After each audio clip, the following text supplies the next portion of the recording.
Lecture number 11, May 3rd, 1958. Now today, I would like to start with a short article on style by Sinclair Lewis. It's just 2 pages long, and it's a collection of his essays. And I think it will be very appropriate for our particular purpose. We had studied action. Here you will see the exact premises of the naturalistic work. And what I want you to observe particularly is the nature of his epistemology.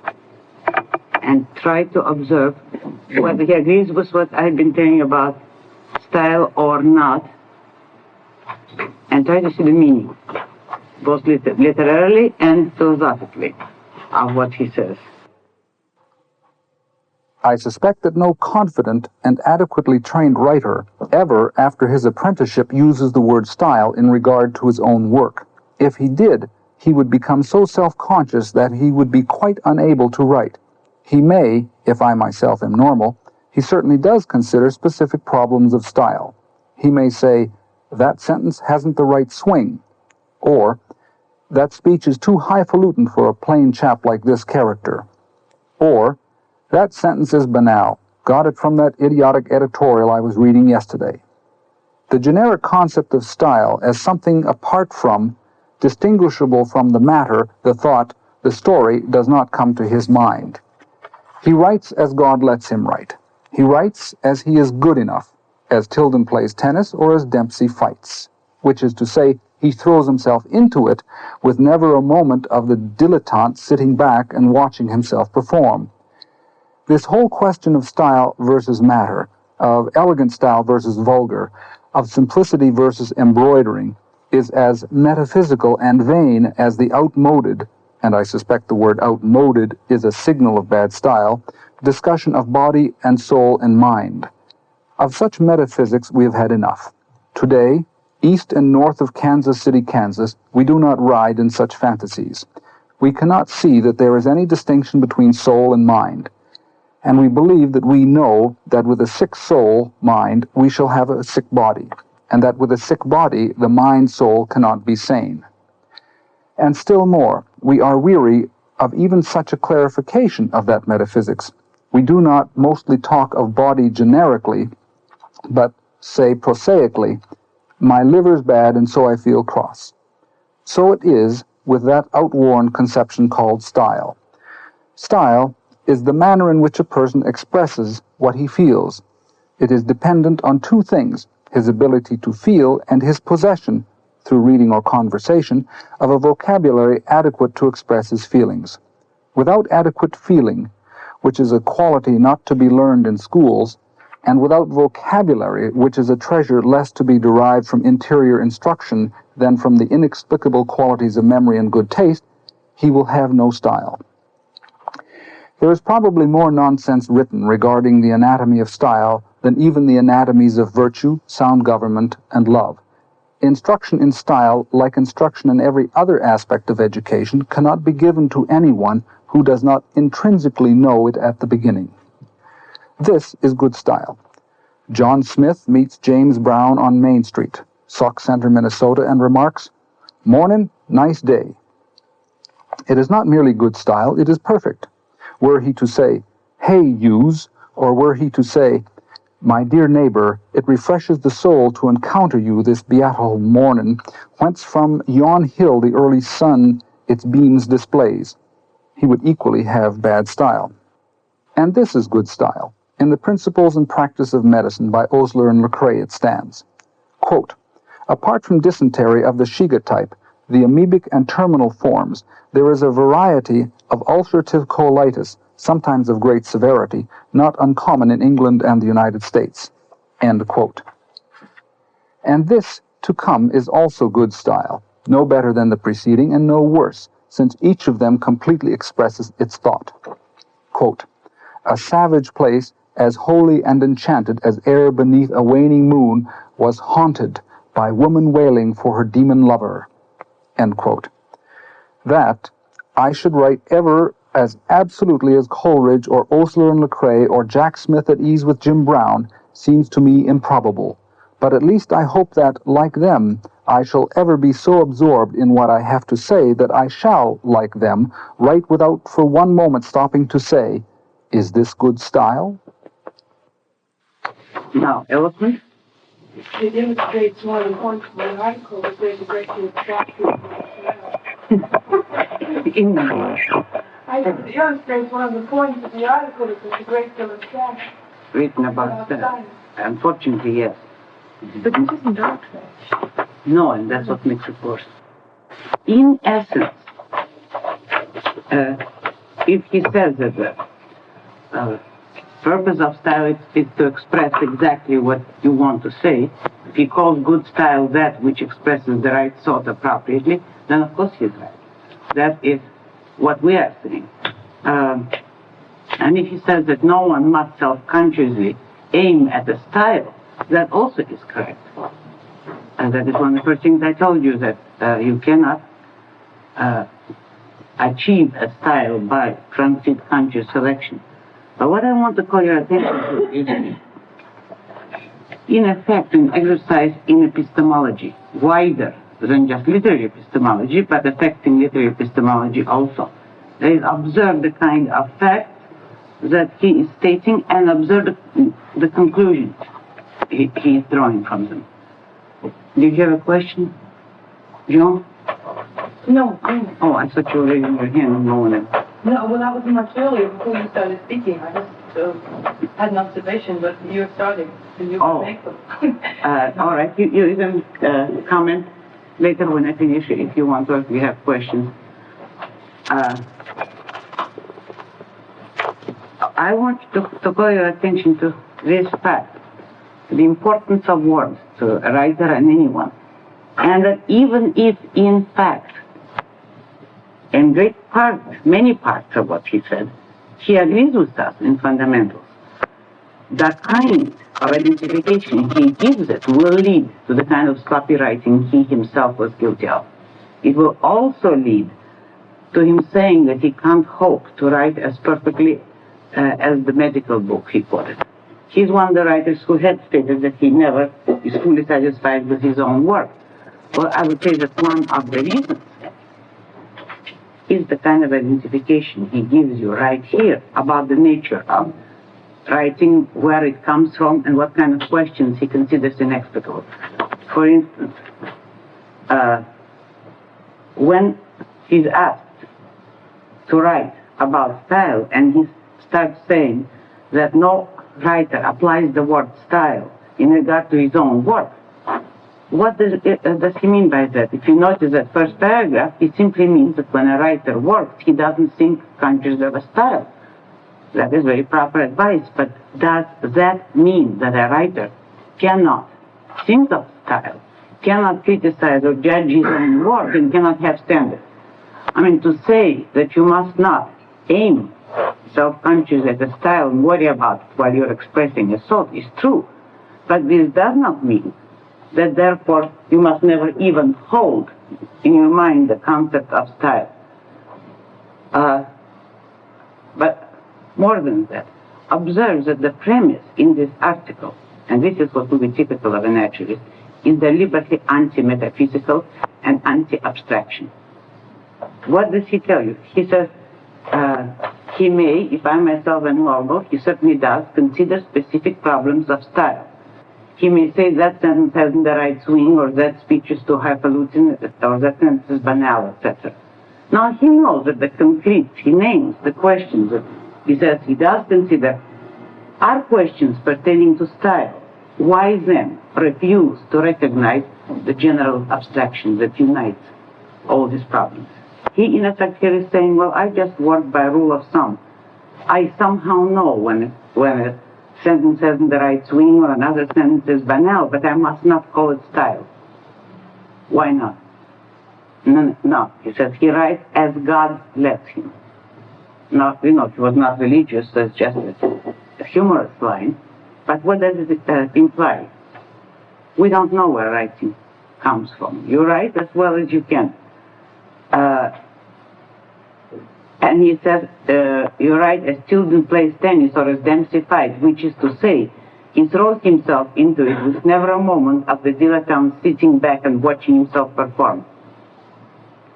Now, if you are critical of your own work, not in the process of writing, but before and after, that is not the sign of the dilettante, that's the sign of the professional. And Tilden and Dempsey had to do an immense amount of studying and practice before they could go into a match and throw themselves into it without any thought about the technique of what they were doing. The comparison is true enough. So you have to do all your practice and all your studying beforehand, not while you are writing. But it doesn't mean that you have to then throw yourself into a ring or a story without any thinking about it and simply act as God let you. It wasn't God that made Dempsey a prize fighter. I'm using his own arguments here. Now observe that he is very much against such methods of elegant style versus vulgar, simplicity versus embroidery. And yet, in a paragraph above, he said that he does consider some sentences simple and direct and some sentences bad. So again, why the rebellion against the abstraction? Well, he tells you right in this sentence.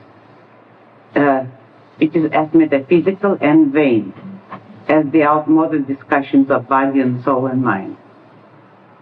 Now you see, when we discuss the fact that the naturalist goes by superficial appearances, that he studies the statistical averages, that the man-made to him is the given, not to be questioned or changed. Right in this paragraph is where you see the epistemological and philosophical root of it. Because he says the discussions of body and soul and mind are outmoded, then proceeds to tell you what he thinks of mind and body, and apparently he believes in an amateur way correct, that if he believes in certain kind of unity of mind, soul, and body. But then he has made a metaphysical statement. Why does he simultaneously dismiss it as metaphysics being outmoded and concludes by saying, we do not mostly talk of body generically, but say prosaically, my liver is bad and so I feel cross. In effect, if we follow what he advises about style, it means we can talk about our bad liver, we can talk about our toothache, we can talk about a headache, but never say that you have a body that's metaphysical. Now you see that, and incidentally this was written in 1932, so it's comparatively recent. But, excuse me, Alan? Question. I inferred from his general approach that he combined and used the abstraction, metaphysics, and an unused word, mystical, as being synonymous words. It seems that... He hasn't used the word mystical. He hasn't used the word mystical. But what this reads very much like a logical positivism in a great many areas, in a great many... Well, you just anticipated my next sentence. I beg your pardon. Let me finish. You mean the subject practice? Well, you're following me very nicely, because that is exactly why I mentioned today that it's comparatively recent, and what you see here already, the leading writer and intellectual of the period, is the influence of the kind of philosophies that are poisoning you in college today, that is pragmatism and logical positivism, both. It is the idea of rule of some experimentation, no abstractions, no metaphysics, just go by some unstated rule as God permits it and do something. If it works, it's okay, but nobody can teach you how to work it, and nobody can explain why it works. Now, the style is the manner in which a person expresses what he feels. It is dependent on two things: his ability to feel and his possession of vocabulary. Now observe, he does not say to think. Feeling here is a primary. And then he says, without adequate feeling, which is a quality not to be learned in schools, and without vocabulary, which is a treasure less to be derived from exterior instructions and from the inexplicable, I underscore, inexplicable qualities of memory and good taste, he will have no style. Alan, if he doesn't use the word mystical, and it's true that the article has a tone, as most of his writing, of a kind of militant anti-mysticism and anti-metaphysics, that's equating the two, a militant pragmatism. Observe that here, he is totally mystical, only not in the conventional sense of the word. He assumes that feeling are primaries, not to be explained. Memory is an inexplicable quality. Good taste is inexplicable. And acquisition of vocabulary is inexplicable. He does say something about reading that might help your vocabulary. But even so, the treasure of a vocabulary is less to be derived from exterior instruction than from the inexplicable quality of memory. Now you know that all the things he here takes as irreducible primaries and as inexplicable are very explicable and very much acquirable. If any young writer went by what he says, he would be entering a career as a horse race on a blind, mystical guessing. Do I have talent? Do I have memory? Do I have good taste? None of those things to be defined or explained or acquired. And that's the naturalist speaking. I mean, a man who is supposed to be true to reality, you know. I hope you all understand in what sense the ability to feel is a function of your ability to think, and thinking can be learned and is volitional. Your good taste depends on your premises, and your memory depends on how important the subject that you need to remember are to you.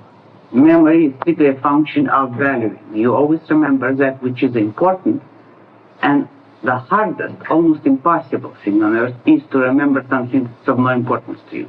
You can force yourself to memorize to a certain extent, but it's the most hopeless and in fact consciousness-destroying procedure to memorize by automatic rote.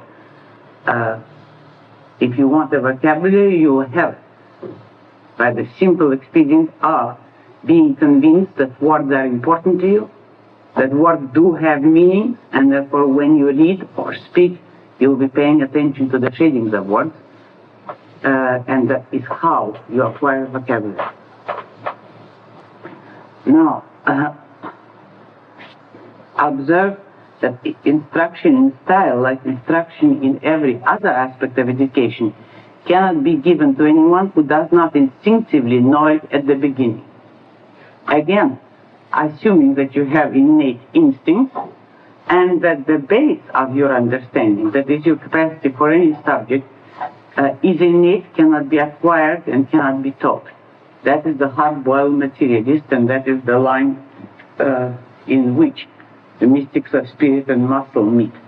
That is exactly a very good example of the mysticism of an alleged materialist. Now then, when he gives example of good style, what he is saying, in effect, are that these are good because each of them completely expresses its thought. That is correct. As a definition, no one could argue against the fact that a good style, as I put it, is form-following function. Style is determined by what you want to say. But then the question is, what does a writer choose to say? If his illustration is only clarity, then that first example about John Smith meets James Brown and says, "Morning, nice day," yeah, that's fine style for clarity, for a synopsis or a journalist. If clarity consists of expressing your exact thought, how much of an exact thought is there in that description of two men meeting and one of them says, "Morning, nice day"? To begin with, you could quarrel with him about the fact of would he say "morning, nice day"? Would he say "hey, use"? And also he wouldn't say "my dear neighbor" if it threshes the soul, etc. That he would not say. But I very strongly suspect that he would say "good morning." And that he would not say "morning," morning without the G, "nice day." That's already Sinclair Lewis stylizing something. I mean, stylizing in the bad folk next door way. And once he's permitted that kind of touch into a sentence, then the question arises, is this good style to say Smith meets Brown and says? It is nice style for a synopsis or for a medical book. For a writer, it's miserable style, not because it isn't clear, but because it's too little is said. A writer can say much more than that with the same amount of words. When he quotes the lines from Coleridge, now an immensely greater amount of information, of thought, of emotion, of connotations is projected than in his medical quotation or in the John Smith James Brown sentence. In other words, what he overlooked, right in the example that he gives, is the fact that clarity is not the only important attribute of style. What constitutes the heart of anyone's style is clarity of the thought which that person expresses, plus what kind of thought does he choose to express. Because the advantage or the quality of a good style is a style which conveys the most with the greatest economy of words. Under that description, a medical style of writing from a textbook would not be equated with a fiction style. For a medical style, a legal document, or a synopsis, his first sentence is the ideal or perfect prototype. It is just communicate one line of thought or one set of facts as clearly as you can. For literary style, however, what you need is much more than one single line of thought. A great style is a style that can combine 5 or more different meanings into one very clear sentence. I don't mean ambiguity. I don't mean different meanings that would make the sentence read 5 different ways. I mean 5 different issues. In that respect, take a look at Atlas Shrugged and observe. I don't want to start reading examples. I will just give it a hint. Observe how many things I cover in any one sentence and on how many different levels. And in this context, I want to repeat a compliment that Alan Greenspan gave me once, not by way of boasting, but because it's one of the most eloquent things I have ever heard said about my own style. It clarified something for me. He said that I do with words what Rachmaninoff does with music. Again, this is not to compare qualities of talent, but I mean the principle. You know to what extent Rachmaninoff's compositions are complex. How many melodies, sub-melodies, harmonies, and all the terms which I wouldn't even know professionally, but which Alan would know and I can only hear. How many elements are combined in his music, so it's almost impossible, or it stretches your whole epistemology to hear it at once. Well, I always try to do the same thing in writing. That is, never waste a sentence on saying John Smith meets Joe Brown. That's too easy. That is playing the piano with one finger. Say more things than that just as clearly. Say it in chords, using a whole orchestration. That would be good style.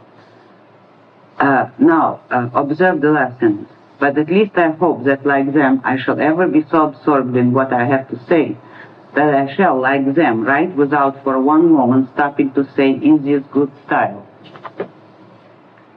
Now, on the face of it, that is silly, because of course nobody will look at his own work and say, is this good style? What a writer does do constantly is he looks at it and says, is this good writing? Which is the same thing, which he admits doing, and yet denies the whole concept by getting out of it, in effect, with a superficial joke. The impression I gather from this article is that he took the question half seriously, or rather, epistemologically, that he did identify certain number of things. More exactly, he had certain kind of correct emotions or habits and could identify those, and beyond that was militantly reluctant to do any thinking or any identification. Observe the defiant, almost deliberately challenging or angry tone against the necessity of being concerned with overall abstractions. And if he chooses to throw the whole issue out under the guise that he's throwing out an old-fashioned word, he's trying to make it appear that style is something old-fashioned and precious or too literary. What he is in fact throwing out is the whole abstraction of standards of writing. And that's what I want you to observe epistemologically, not only for this article, but as a general method which a great many moderns use and on which the whole pragmatist logical positivist movement is based. Namely, attack some particular, make it appear as if you're fighting only a particular. And in that guy, throw out the whole category and the whole abstraction. He here obviously argues against old-fashioned, stodgy classical stylists. That is what bourgeois unrealists, whom he dislikes very much. That is what he appears to be fighting in the style of his attack. But observe that the literal meaning of the article is the destruction of the whole abstraction of style or any kind of aesthetic theory of good writing. What is important here is to see by his own statement his view of literature, and you have seen in Aerosmith or any of his other novels, if you read them, that he has carried out the same principle, the same kind of lack of general abstraction, contempt for metaphysics, preoccupation with concrete detail, and reluctance ever to explain a wider why. There are no whys. We can look only as far as our habit permits. If you see only one layer, that's all you see. If you're a little more perceptive, you might see two layers of human motivation. But don't strain your eyesight or your mind. There is no such thing as thinking. There's no such thing as abstraction. Just write as God permits you to. Well, to whichever extent I have helped you to acquire an opposite viewpoint, I'll be very happy about it. Would naturalism make him anti-style in another way, that he would think, wouldn't he, that thinking is artificial in this way, that you're supposed to, if you want to become an ideal naturalist, get to the stage where you can kind of by osmosis absorb the way people talk and reproduce it in your It's very possible. And if you sit down and try and think and formulate standards and so on, you begin artificially to impose your own standards on the thing and lose its naturalistic, everyday kind of flavor. It's conceivable. Like a variant of the idea that mind inhibits feelings. It's possible. It's not necessarily explicit here. But it's, I would doubt which is cause and effect. I think it's the anti-thinking that would make a man a naturalist, and not that he would decide consciously to be a naturalist and then discard thinking, because you should have to be too conscious. Any other questions? Alan? I just want to make an observation about the general conception. Four previous style conceptions of passé. And the interesting notion here is how a naturalist becomes passé. Nothing is more passé than the reference to Dempsey and Tilden. What struck me fascinating is the extent to which a naturalist who adheres to concrete will inevitably outmode himself in the next decade or the next generation. Oh, yes. Whereas stylists will never. That's true. That's a very good observation, Alan. An abstraction can never be outmoded, but details changes every week. And that's true, right there. That article is dated. But his own novels are dated. Anyone else? Jim? When he makes the basis of selection of words and style so subjective, excuse me, would you say that he is actively, perhaps unconsciously paving the way for the acceptance of writers like Virginia Woolf and Stein and so forth, who don't even write sentences or complete thoughts? No. I don't think he would have been doing it consciously at all. That would be the effect when he is accepted as an authority on. No, it isn't. Not that issue, not the issue of style, because here he's specifically on the premise of be clear and say something. So he's not advocating the non-objective sentences. But if you mean something wider, it is that the reign of naturalism will lead to the mystical symbolism, on the other hand, as a corollary. That is true. It wouldn't be his direct purpose or influence. It will be the mere fact that when men discard values as part of life, or as anything rational, then, since no man can live without values, the more they stick to journalistic accounts as their intellectual life, the more for their emotional life they will go into the incomprehensible, incommunicable, and the mystical. Yes, you stated it very clearly now. Because what you meant. I had a vague idea. Oh yes, the two will always go together, but in that sense you can't ascribe it to him as an individual. I mean, it's the wider implication of any naturalistic school. That the other side of that medal will be the totally mystical, incoherent symbolism. But the mere fact that he believed that writing comes from feeling, that alone wouldn't do it.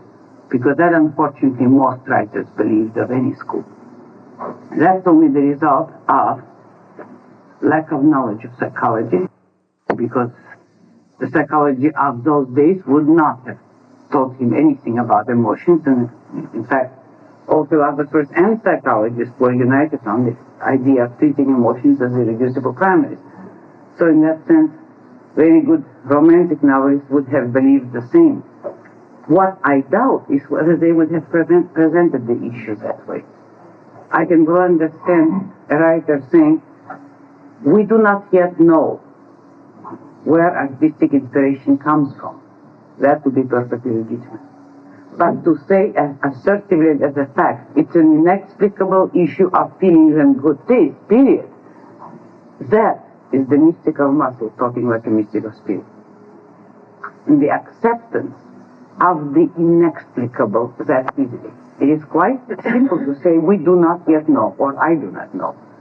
But to say it's inexplicable and to be defiant about it, and in effect saying, don't anyone dare find an explanation, that is what's immoral about that school of thought. Because that would be the foundation of all mysticism. Of course. Anyone else? All right. Now, I think we are now as clear as one can be in general terms on the essentials of a style. I hate to say I agree with Sinclair Lewis, so I'll say it in quotes because I told it to you before we read the article, that one cannot teach you style sentence by sentence, that you cannot acquire it consciously, that you have to acquire it by writing. That I said at the beginning of our discussion, I'll say it now, that even though this is now my fourth lecture on style, I know that all we have barely done is identified some of the essentials, and that's all that one can know in starting. Because your own style has to be developed with your own practice by working. And the only thing that you have to keep in mind is that if you do not like the way you write, if you write without censoring yourself in the process, but you do judge yourself afterwards, and you find that you're not satisfied, then, contrary to Sinclair Lewis, you can know that there is a way to correct it. Identify what it is that you do not like, what you think your style, meaning your way of writing, is missing, arrive at the basic premise of what's involved, and try to correct it. But do not have a preset idea of what kind of style you want to use. Just follow what you want to say, and if you find that you don't like the way you say it, that something is wrong, identify what it is, identify what category or principle the error belongs to, and then identify what is the right premise of expressing things more exactly or more colorfully.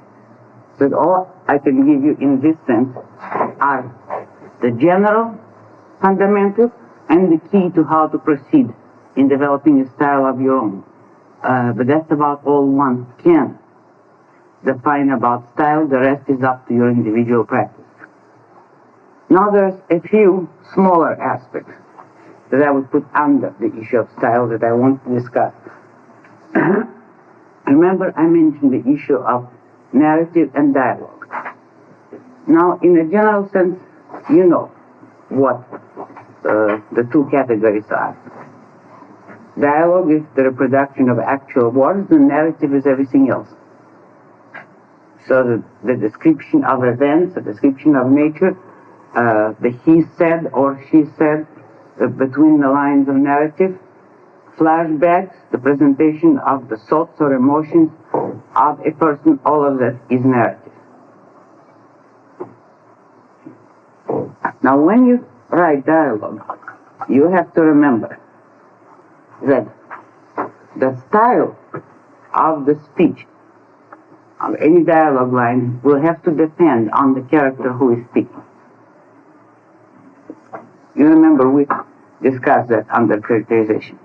Remember I showed you the rewritten scene of the fountainhead where I had changed Rourke's line, and I showed you why a totally different character would be the result if I permitted him to talk the way I had him talk in the rewritten version.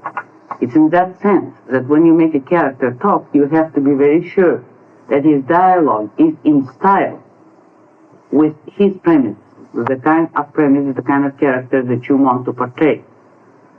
But even here, what you choose to have him say will depend on your style, and the manner in which you project him will depend on your style. If you compare sometime the illiterate talk of villains or ruffians in a romantic writer's novel or in a naturalistic novel, you will see the difference. Apart from the fact of keeping in style with the particular character, an issue in effect above and beyond it will be the author's own approach to how he would characterize someone. As an example was the brief illustration I gave you when we were discussing this article. Now, Sinclair Lewis would think that a small town man would say, "Morning, nice day." See, I don't think so. If I were to project a small town character, I would say good morning. And perhaps I would even say, "Hey, you," if that fitted the particular character and relationship. So that even in the selection of what you think is in style with the class, education, and character of the person speaking, a great deal depends on your style of approach. Whether you will make him talk by means of essentials, even if he's an illiterate ruffian. Namely, you will not make him talk in abstract academic terms, but you will select the kind of colloquial or vulgar sentences that he might utter, which will present the essential issue of that type of character, the essential style, rather than the narrow local colloquialism of any one day or any one geographical location. Even in dialogue, your style will rule your selection, but again, don't attempt to do it consciously. I'm just giving you a warning that when you begin to write dialogue, don't give yourself a blank check of this kind. Well, I merely reproduce what I think character so-and-so is going to say.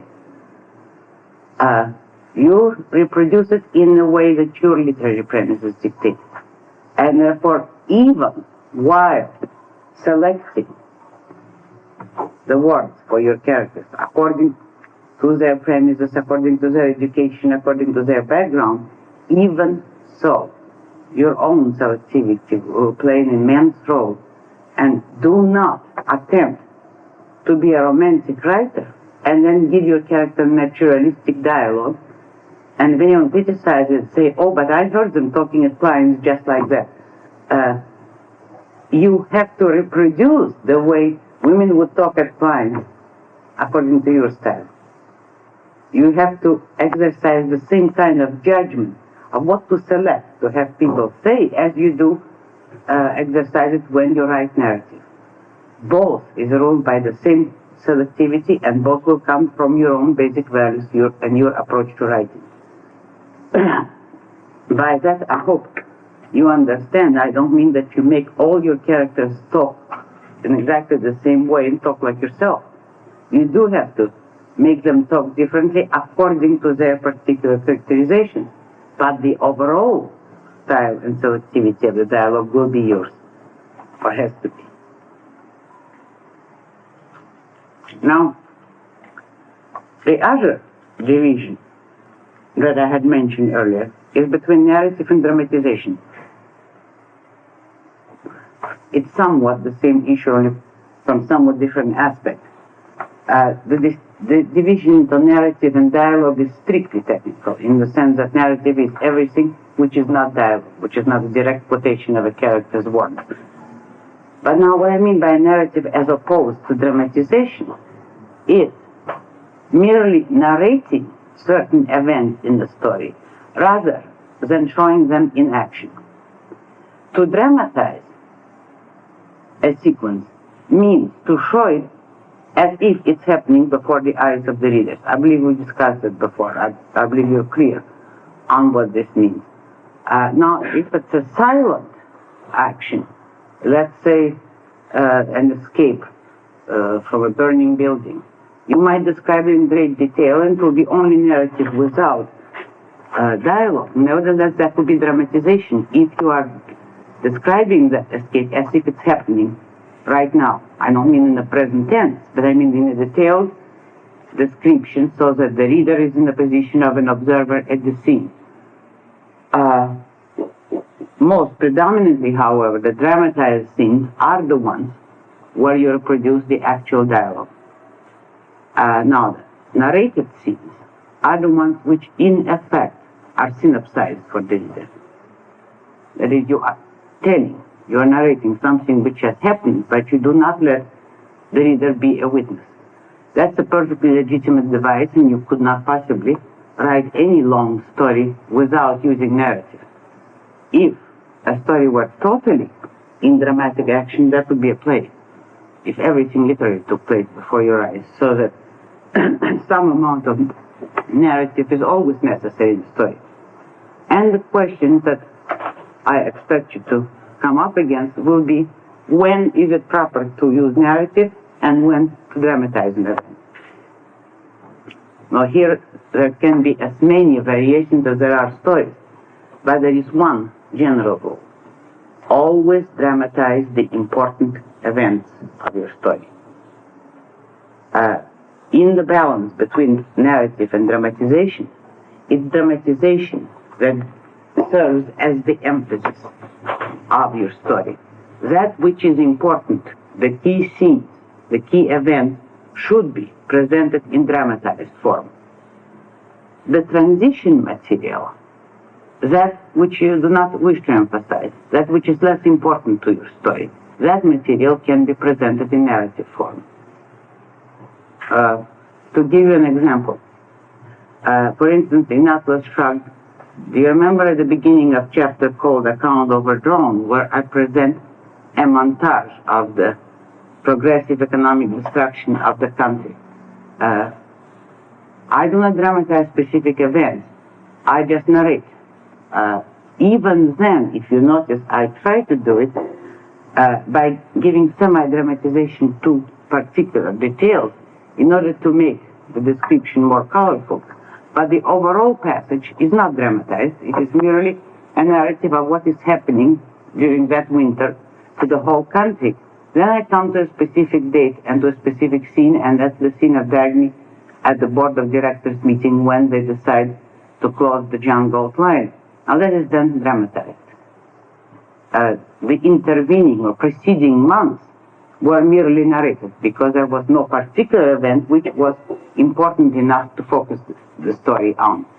But the event of voting to destroy the John Galt mine was an important point in the story. Several different threads were involved in it, and therefore that moment I presented in dramatized form, meaning that I reproduced the dialogue and that you were, as a reader, present at that meeting, whereas the preceding months were only told about. Now, be very careful of a device which is legitimate but has to be used very skillfully. The device of combining dramatization and narrative. That is, sometimes you have read scenes in which a scene would be presented in detail, the dialogue exchange will be reproduced verbatim, and then there will be a paragraph saying, they argued in this manner late into the night but reached no conclusion, something on that order. Now that is switching from dramatization to narrative. That is summing up the ending of the scene in a narrative form. That's legitimate, but sometimes you might come across passages like this.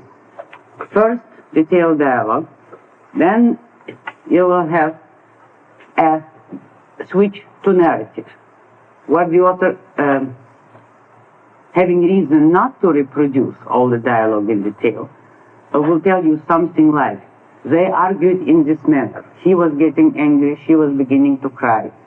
They discussed their past and their future, or whichever. The author will then, in effect, narrate what happened and then go back to the scene. That is legitimate, but be very careful of your balance, because what you should never do in such cases is the same rule which applies to the balance of narrative and dialogue. If you resort to that kind of break of narrative into a dramatized scene, be sure that you narrate only that which is unimportant. In other words, be sure that your highlights are dramatized, and if you want to indicate that there is a lot more of the same order, you can do it by narrative, but then come back when a highlight is necessary. What would be bad is to start a scene in dialogue and then in narrative cover something much more crucial than you have presented in dialogue. Let us suppose it's a family quarrel, let's say between husband and wife.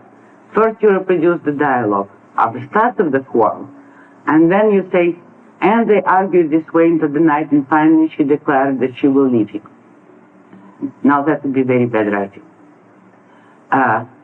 If the scene is dramatized at all, if you started presenting the details of that quarrel, then the highlight, the decision, or the break, the climax of the scene has to be presented in dialogue also. If this is an unimportant scene in a flashback, then you can narrate the whole story. I do not mean here to imply that there is any rule about never narrating some crucial quarrel or some crucial decision. It can be narrated if it is only an incidental development in the total progress of the story.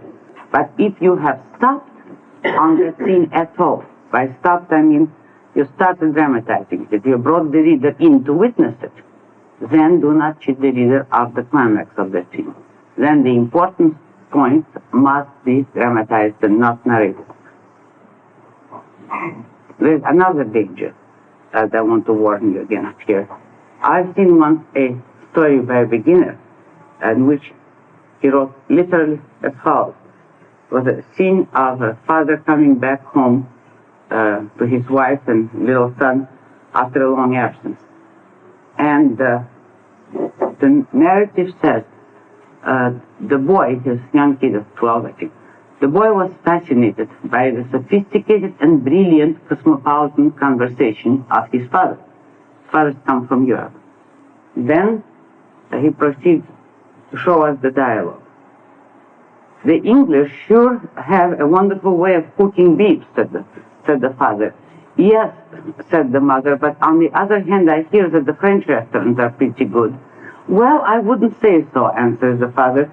The French go more for sauces and trimmings, but for real beefsteak, give me English cooking. Do you see what was wrong? Never have your narrative declare the opposite of what you then illustrate in dialogue. If you're going to say that the child is fascinated by brilliant, sophisticated, and cosmopolitan conversation, then show it. Or if you're not adequate to it, then just let it go at the narrative and hope that the reader will take your word for it. But never say one thing in narrative, show the opposite, and hope that your reader is so bad a social metaphysician that because you called it brilliant, he will think so. Maybe he didn't know that this was... He didn't. Oh. He was not a very brilliant writer. But as a matter of fact, when I asked him that, did he consider this brilliant dialogue that fitted his advance announcement, he said no, he didn't. But he couldn't think of anything else.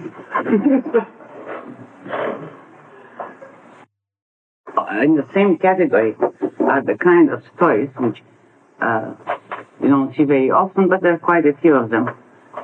It's usually stories about a writer, a particular poet. And the author spends a lot of time in narrative telling you what a genius that poet or that writer is, and then gives you some samples. And, and the distance is just of the kind I mentioned about this young amateur. So in this sense, whenever you make any estimating promises in narrative, that is, whenever you announce that your character is brave or a genius or good or noble or any estimate whatever, be very sure that the action and the dialogue support it. The alternative is don't make the estimate. As a matter of fact, as a general rule, as we discussed before, it is always inadvisable to make those estimates. And as a whole method of presentation, you never can count on your narrative to convey characterization. If you want a man who is a genius, you have to show by his actions and his words that that is what he is. You have to show a great mind. If you want to show a man who is brave, you have to give him some kind of action, displaying, dramatizing courage, not merely say that he is brave. But there are instances where it is necessary to summarize something, not quite that blatant, but on that order. It is necessary to to summarize it in narrative. If so, be sure that whichever is later shown or dramatized supports your estimate fully. Don't rely on the narrative alone to convey your point, particularly when the material gives contradictory. In other words, the real principle here is the principle of assertion versus proof. Don't assert anything which you cannot demonstrate. Now, there are smaller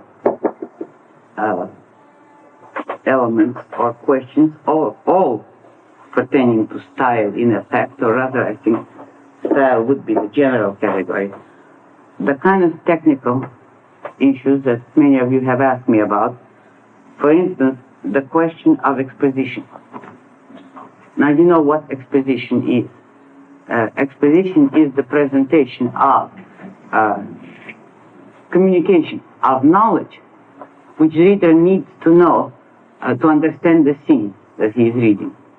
At the start of the book, it's the communication of whichever has happened before the start, which the reader requires. Or you can have exposition during a story too. For instance, during a time lapse, you might need exposition in the next scene as to what happened during the preceding year. In other words, exposition is all the kind of narrative which conveys needed information, needed to understand a given dramatized story or the present status of the character. And the one rule about exposition is don't ever let it show. Exposition is actually like the seams in clothing. In a well-made garment, the seams will not be glaring at you. They will be very skillfully hidden, yet they will hold the garment together. What I mean by not doing it openly. Now, those of you who were at my preliminary stages know this point, but I don't believe I've covered it yet for these lectures, have I? No, I don't believe so. So that those who know it already may excuse me for the repetition, but this is a necessary technical point. When I say you must not let your exposition show, I mean that you do not devote any lines or any action merely to explaining something. You make the exposition part of some sentence or statement which has a different point, which has a point necessary for the progress of the scene. As an example of that, if you need to communicate some issue, do not have two characters talking about it who both know that issue. So that, for instance, if you have two business partners talking about some business problems, and one saying to the other, as you well know, our bills are long overdue. Now that is bad exposition, because he does know, and therefore it's not necessary, that it's not the first time that he's hearing it. But supposing you have to communicate this, that the bills are long overdue, then I have the businessman talking to his secretary who is new there and giving her instructions about great hurry to answer this letter to the bank and telling her we are in a hurry because our bills are overdue or whichever. That's the crude example. But that is the pattern of doing it. Whenever you have to communicate something, always have it communicate from one character to another if it's done in dialogue, under the rule that there is a reason why one of those characters has to know it, who does not yet know, and that reason is involved in the action of the scene.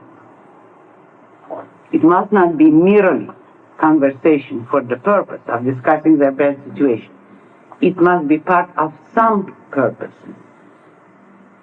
with which the scene is concerned, and in the discussion of that purpose, all the information necessary is conveyed. My best example of that in my own work is the first scene between James Taggart and Eddie Willers, in chapter 1 of Atlas Shrugged. There is an incredible amount of exposition in that scene, probably more that you were consciously aware of.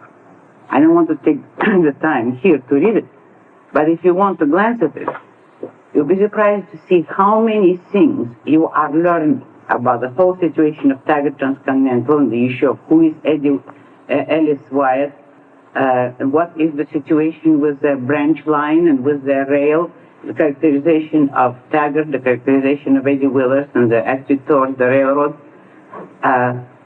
You're learning all this in the form of a discussion between the two of them, where Eddie is urging James Taggart to do something about the Colorado branch line. Now, the scene has a specific purpose. It's just a discussion where Eddie is urging Taggart to action and Taggart is evading. Under the guise of that argument, or rather, synchronized with it, I'm letting you know everything that you need to know about the state of Taggart Transcontinental and of that particular branch line. Yes? But the question just occurred to me was about the point. I must have maybe listened to the case there, but isn't when Willard says to Jim, tells Jim that the Rio Norte line is badly in need of track, isn't he telling Jim something that Jim already knows? Yes? But the question just occurred to me was about the point. I must have maybe listened to the case there, but isn't when Willard says to Jim, tells Jim that the Rio Norte line is badly in need of track, isn't he telling Jim something that Jim already knows? Not as news. He isn't telling to him as if Jim never heard of it. He starts by saying that the rail is shut, in fact, and you know it. When are you going to take some action? He doesn't come and tell him, look, we didn't know. In fact, the opposite. He says, we had another wreck on that line. And Taggart asks him, why do you bother me about it? Because we can't afford to have any more wrecks, because this line is shut. In other words, he is starting the conversation on the premise that Taggart understands him perfectly. Since Taggart is evading, he is stressing the real purpose. The purpose of the dialogue on the dramatic level is the fight between the two men, the man of action and the evader. In that, guys, I'm giving you all the information about the line. Yes, Tom? I think the question was raised, and I presume in line with the previous statement was made about the two businessmen talking about the bills overdue. In this case, it is part of the exposition to let the reader know that Jim Taggart knows that the rail is. Exactly. And he's doing nothing about it. Yes. Jim? Oh, wait, are we going to have a discussion or is this questions? No, I'm going to raise this question. Isn't it a combination there of the exposition and the characterization of Jim Taggart where they're woven together? Exactly. To show, first of all, exactly. that the rail is in bad shape, and secondly, that James Taggart, at the very least, is the sort of man that has to be battered over the head with the fact if he's to recognize it at all. That's right. Ultimately, it shows even worse than that. That's right. Question? Oh, no, begin with that. All right. And you next. Does the rule that not having exposition just for the sake of exposition, does that apply to a sentence in dialogue or to all sentences in exposition? All sentences. Sometimes it may be unavoidable. Sometimes, if to cite an example, if you remember my introduction of secondary characters at the party at Reardon's, the various intellectuals like Val Fewbank and Dr. Pritchett and all those, I would give you exposition right after their name, like Val Fewbank, who was such and such kind of writer. That's legitimate, because that is by way of an introduction, so that does come under exposition. However, if it's done without stopping the whole action on it, if it's done in effect, in the nature of parentheses, as an aside, which can be carried, not too detailed an aside, which can be carried by the rest of the dialogue or the scene, that is proper use of exposition. But what would be bad exposition is, as I mentioned in our preliminary session, is the old-fashioned kind where someone opens a play with two servants talking on the stage and saying the master is away and the jewels are in the safe and the mistress is entertaining some suspicious character on the veranda and what will happen to the pearls. And then they're stolen very shortly thereafter. Most of the old-fashioned plays are done that way. Now that's very crude exposition. At this point, someone asked how you would decide in a particular scene whether you'd give the exposition in narrative or through the dialogue. For instance, could the narrative have been given while Eddie Willers was walking towards Taggart's office? Oh, you could. There's no rule against that. I mean, that is strictly up to your general approach to the scene. It's according to how you balance your narrative and your dramatization. You could have stated a great many of the issues in advance through Eddie Willers' thought, if you wanted to. The decision has to be weighed in regard to the total of the sequence. How much action you want, and if all the exposition that you need can be covered in the scene, it's better to cover it there without giving it special emphasis. If, however, the scene is of a nature where you cannot cover everything necessary to understand it, then you can state some of it in advance through Eddie Willers as being worried about it or considering the problem or stopping in the outer office to discuss something with an underling. There's any number of ways to do it. There's no rule about where to feed information and in what time, what tempo. But what you have to gauge by is the general structure of the story. In this case, I would have wanted the scene dramatized and have the reader learn right in action what's going on, because I had already planted sufficient ominous overtones to plant Eddie's mood, and that something is going on about which he is very disturbed. And I would have weakened it dramatically if I had given you any inkling of what it is until you see it in action and in conflict. I was just going to say, wouldn't you say that the most skillful opening exposition is always dramatic?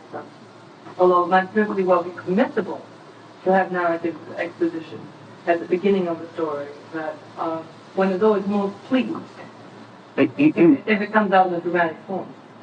You mean, did I understand you to say it's more dramatic? No, I said the most skillful opening exposition seems to me is always dramatic. Opening exposition? Yeah. Oh, yes. You mean in dramatic form. You don't mean that you start a story by means of a long exposition. No, I mean it's dramatized rather than narrative. Oh, yes. Yes, certainly. How do you decide whether the narrative that you're giving is conducting the action for too long a time? For example, I remember when we first saw Matt Taggart, he gave a fairly large paragraph describing him. The way his mouth sagged, the way his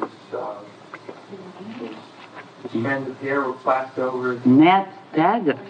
I'm sorry. Oh, James Taggart. Yeah. I was glanced little things. I remember the substantial paragraph. Oh, yeah. Top of the right-hand page. I don't even remember that, but it's a long paragraph, yeah. Well, how do you determine whether this is stopping the action for a long time? What do you consider a long time for slapstick? Or how do you know it's interrupting the tempo to too great an extent? That's up to you to judge, and I'll tell you by what means. It's whether you have prepared the importance of the description or not. This, incidentally, is not exposition. That's description. Because you enter the office with Eddie Willers, I mean, as the reader, and you meet James Taggart for the first time. So I'm describing what he looks like. That's not exposition. If I had gone into his past and told you who he was, what he did, that would be exposition. But describing the physical appearance of a character, that's not exposition, that's description. Now, how do you decide how long the description should be? By the nature of the build-up. Incidentally, I always describe the physical appearance of my characters as soon as possible at their appearance. On what kind of ground? On the ground of following human epistemology. That is, if I want you to perceive the scene as if you're there, as I said earlier, if I want to reproduce the sensory reality, then I have to indicate as quickly as possible what kind of characters I'm dealing with so that you'll be able to visualize the scene. Sometimes I depart from it deliberately. If you observe Wesley Mauch had gone through a whole scene originally when he's first introduced without ever being described, and that was deliberate. I don't know whether you noticed that is what created an impression of total nonentity. I gave him a few insipid lines and nothing more, and then when he comes in later in the story, what I'm counting on, in effect, I'm cashing in on the fact that the reader, if he remembers him at all, remembers the total nonentity. And suddenly the next time the nonentity is mentioned as the new economic dictator. That's deliberate calculation, you see. But in the case of Taggart, of Dagny, Francisco, Gold, Reardon, all of them, Rourke in the Fountainhead, Dominic in the Fountainhead, I always describe them right at their introduction. Now, how to decide whether it's stopping the story or not? That depends on whether your context has prepared the reader to attach any significance to that character or not. In the case of James Taggart, now remember, incidentally, I don't describe Eddie Willers. Only very briefly, during the scene when he's already in the office and when I describe him from the angle of James Taggart looking at him, because there nothing much was involved. It wasn't essential to know what Eddie looks like. You meet him, first of all, mainly through his mind. That is, your first introduction is through his thoughts.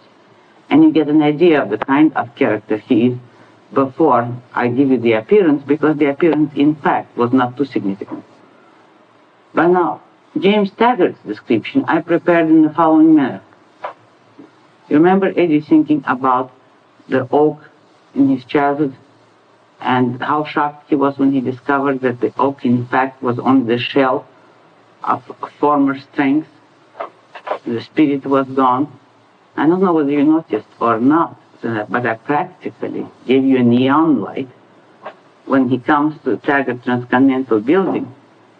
And I describe almost using the same words that he had the same feelings about that building and about the railroad as he used to have about the oak in his childhood. And then he walks into the heart of the building, into the office of the president. Then I tell you about the gray dust at the heart of that oak. See, the significance and why I wanted a reader to pause on that description is that if I warn you that Eddie is inclined to rely on strengths long past its dawn, then I warn you that he thinks that Taggart Transcontinental is a great, powerful oak, and then you see what's inside of it. You look as if it's news to you. You hadn't noticed that? Wow, that's very, very good. Thank you. If you hadn't noticed it, it might be my fault, because I did not want to make it too blatant, and at the same time I did want it to be noticed. I noticed emotionally, you see, I noticed this as far as the mood that was created, the mood that I got when I was walking, but I couldn't identify it. I didn't work on identification. If you take a look at the mechanics of it, did that description stop the action for you, or were you willing to read it in effect without getting impatient? I was going to read it. Then if you were, it's because of that build-up. Take a look and you'll see why I justified it. And even without the subtleties, since I described the great building and I introduced this big railroad, then when you come to the president and you see a miserable neurotic non-entity sitting there, it has certain significance. If he were a conventional man, neither too good nor too bad, one couldn't stop on a description too long. It wouldn't have much significance beyond the fact that it's an average man in charge of a great organization. But when you have an obviously vicious and mediocre man in charge of an organization you've just built up as very impressive, then that description warrants pausing on. Much more important example of the same kind of technique is the description of John Galt at the beginning of page 3. Now, I've never stopped any narratives that long. That's my longest description of the appearance of a character, but you see why it was warranted. If you spend 2 parts of the book hearing about this man, then by the end, and the heroine has just crashed pursuing him, then any reader will be willing to read in detail what he looks like, provided the description can make it worthwhile. But the mere length of it here would be totally warranted. And observe that when I introduce minor characters or types at a party, I usually give just one line of something which would be the most essentially characteristic of that type, like the woman with large earrings, or of the man with the green muffler, any of those, or some loose-lipped bureaucrat. That's enough by the mere selectivity of it. If when you name one brief characteristic and you imply that that's all that's noteworthy about that person, the importance of that character is in effect placed right by the method. And it's on those lesser types that you must not stop too long. But the detail or lack of your description will depend on the importance of the character and on whether you have given the reader reason to anticipate this character as being important. Now, just as an aside, Leonard, I owe you an apology in regard to Walter Scott. You remember we discussed one time here among romantic writers and you said he was terrible? Well, I won't quite agree with that. But the other night I started to reread Ivanhoe, which I hadn't read since 12. It's horrifying. No, it's a marvelous story. It's very dramatic, but the reason I mention it here is that I counted the pages. The 13 first pages of pocketbook edition, which I have, are devoted to the description of 4 characters, only one of which is a principal, the other 3 are minor, and it's not even description of their faces or personalities, but of their clothes. The most detailed historical museum reconstruction showing great erudition and as boring as hell. Not only their clothes, but the exact harness of their horses and the weapons of their retinue. And 4 pages of those descriptions, 13 for the 4 characters of the descriptions without any action having yet started and without giving the reader any reason to be interested in those characters. That, I think, is pretty inept description, pretty unbalanced. He gets much better later on, if you remember the book. When he comes to action, he can maintain it, but, well, I won't quarrel with you if you look that way. He was always the Matthew Arnold of high school. Why? The one which to read 5 pages and stay awake was a magnificent achievement. Well, high school ruins any writer for anyone. If there's any device to breed children away from literature, it's the literary courses in high school. And the same even in Russia. Well, I hated all Russian classics until years later when I read them for myself. What they do to you in high school is awful. But that's just an aside. Well, that kind of description, as an extreme, is not done today, and there's good reason why not. That one should avoid. Never pose on descriptions, whether of characters or locales or any other issue, unless you have given the reader reason to be interested. And the detail or the length of your description should be gauged approximately to the importance which you have objectively established to give the reader ground to want to know. Now, when you come to writing, you will find, particularly at the beginning, that if you have a complex exposition to give in a scene, you'll be very anxious to give it all at once, to get it over with. Don't be fooled by that. It isn't necessary. Start doing it and feeding one bit of information at a time. When you start the scene, it would seem to you as if you have to tell the reader everything, otherwise how will he understand you? But in fact, you'll find, if you read good exposition carefully, that you can take your time, that the story will carry. If you've made just one point clear, a few sentences later you divulge something else, and so on. There are no rules about when, and the ingenuity that you can exhibit in those issues is unlimited. There are so many interesting tricks that you can do. You can make an advantage out of a liability. Instead of being burdened with your exposition, you can feed it at the right point where it fits the narrative or the dialogue and makes the story or the scene more dramatic. Don't rush to communicate everything at once, but you do have to watch very carefully that you're not non-objective, that you do not rely on any knowledge which the reader does not yet have, unless and except it's done intentionally. Namely, you might deliberately have 2 characters talking for a while in a mysterious way until you eventually clarify what is it they're talking about or what has happened. That's a legitimate dramatic device.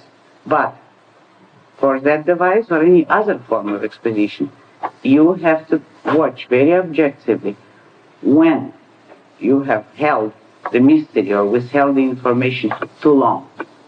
It's easy to overdo it, and instead of being intriguing, a scene that is bewildering for too long becomes boring.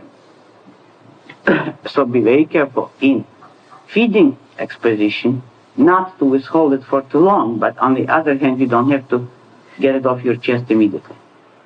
Now, the next technical subject is the issue of flashbacks. Flashbacks different from exposition in the sense that it is a whole scene which you are inserting, taken from the past. In other words, a flashback is an extended exposition, but it's a dramatized exposition. An example of the flashback, for instance, is the story of Dagny's and Francisco's childhood in Atlas Shrugged. Now that is exposition. That is information I want the reader to know before he meets Francisco as a character in the story. But since I wanted to cover the whole of the events of their childhood in detail, I had to literally go back into the past, and that is a flashback. If I had merely summarized it in 1 or 2 paragraphs, that would have been exposition. Now, again, there are no rules about when to use or not to use flashbacks. It's up to you. The only standard of decision there is how detailed and how important to the story is the information which you want to convey. If it's unimportant, if it's just incidental information, then cover it in an exposition and narrative.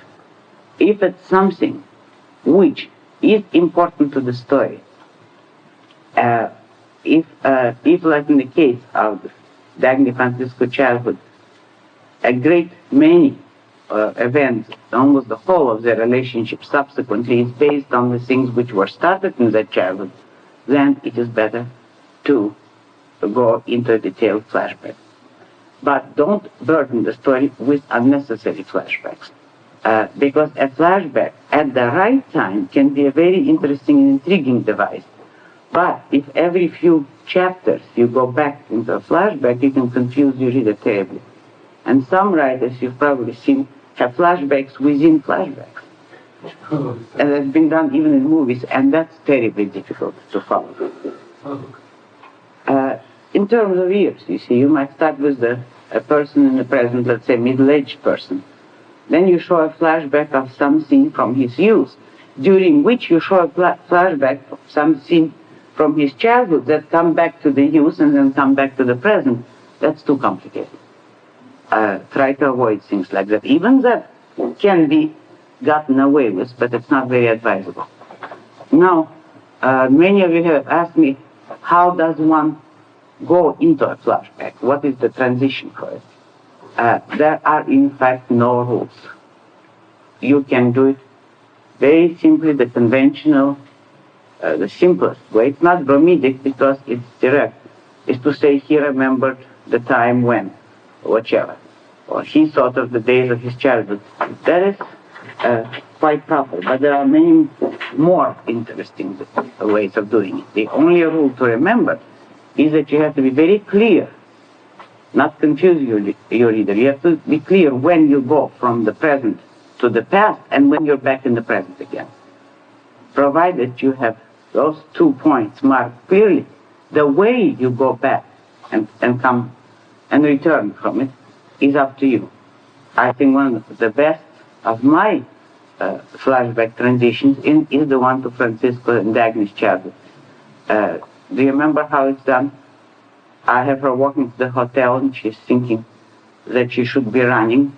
And I describe this murky street of late autumn, and she's thinking that she felt as if she should be running. No, not down the street, down the green hillside in the summer sun. That is how she used to run when, and we're back in childhood without anyone noticing the transition, or rather you notice it, but it comes perfectly naturally. That's one of the best transitions I have.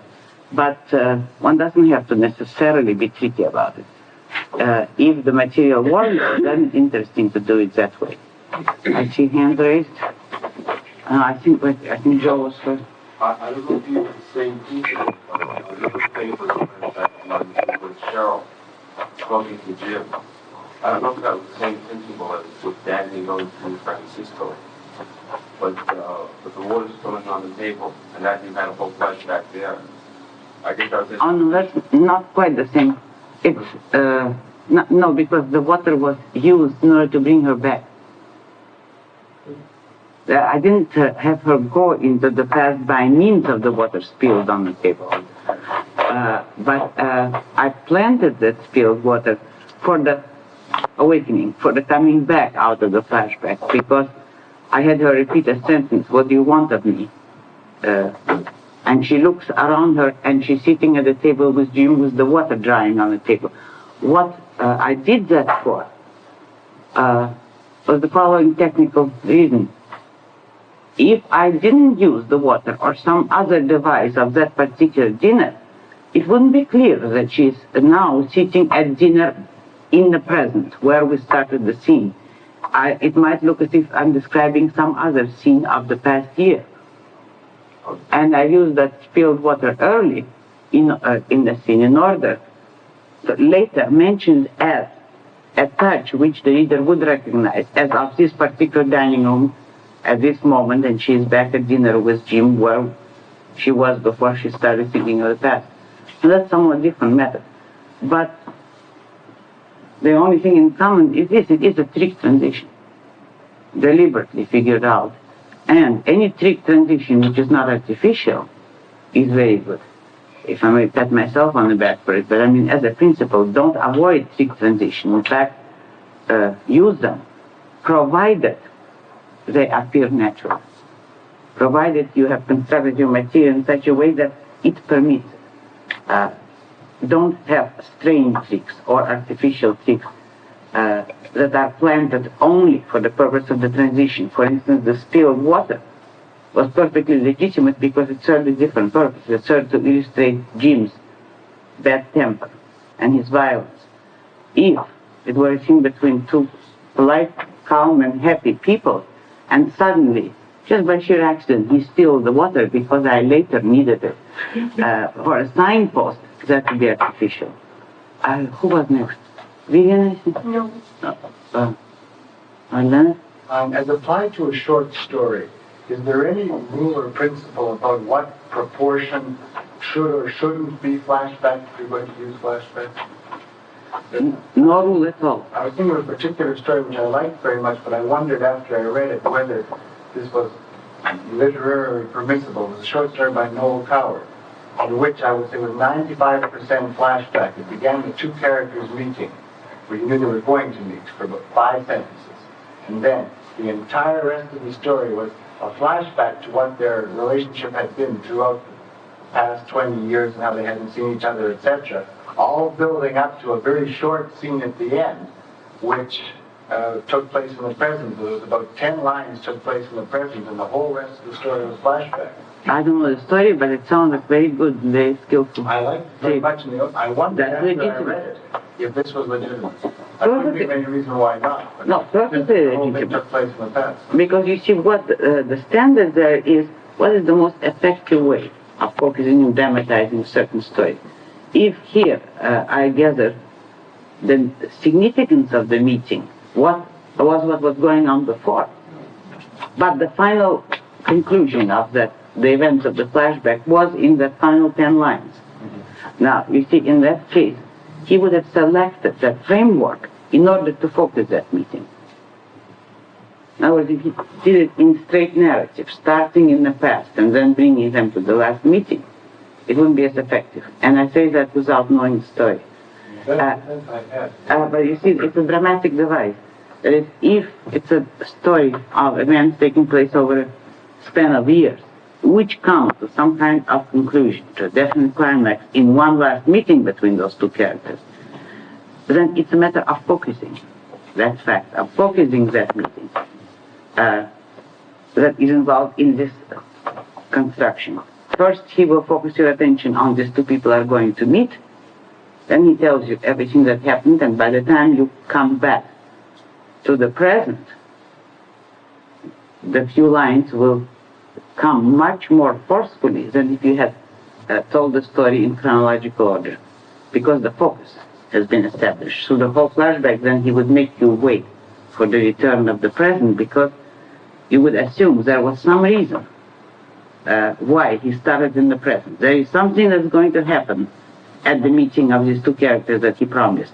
That serves as a suspense line or a line of interest to read, to make you wait through the flashback, anticipating something.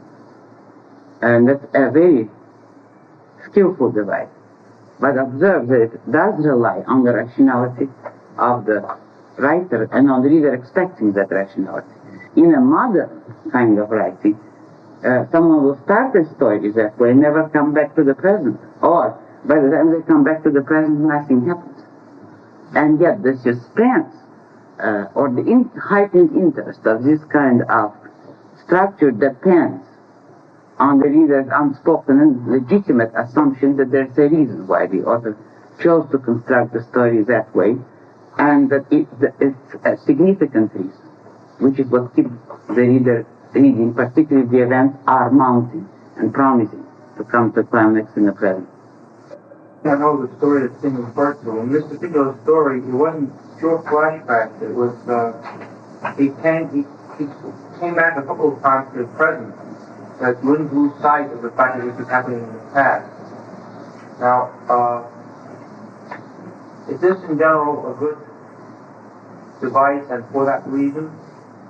That again depends on your purpose, on where you want your emphasis. You can keep reminding of the present if there's something that you accomplish, if you advance the story by that means. What, incidentally, is the name of that story? I don't remember about a